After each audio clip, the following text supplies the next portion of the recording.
गुणीगारेडी सन्देह ठेंगा और काठ फाड़िया पिटी पिटी मारिदेले ग्रामवासी। एभली एक विभत्स हत्याकांड घटी रायगढ़ जिला पद्मपुर थाना अंतर्गत हाटपदा साही गाँव में। मृत व्यक्ति जनक हेले भैरव साहू। एही मामला रे पुलिस 30 जन को अटक रखिथिबा जणा पड़िछि।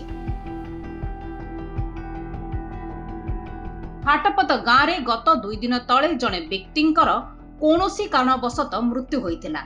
एने ग्रामवासी गाँवर भैरव साहू को संदेह करथिले।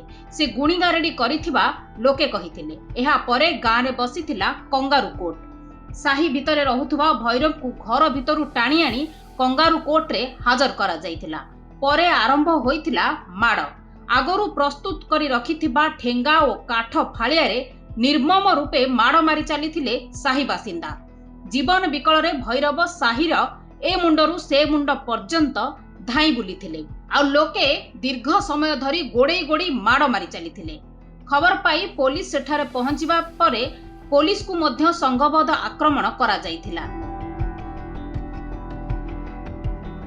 तेबे किछि समय परे साही भितरु खेताक्त शरीर को पुलिस और परिवार लोके पद्मपुर गोष्ठी स्वास्थ्य केंद्र को नैथिले। मात्र डाक्तर तांकु मृत घोषणा करिथिले।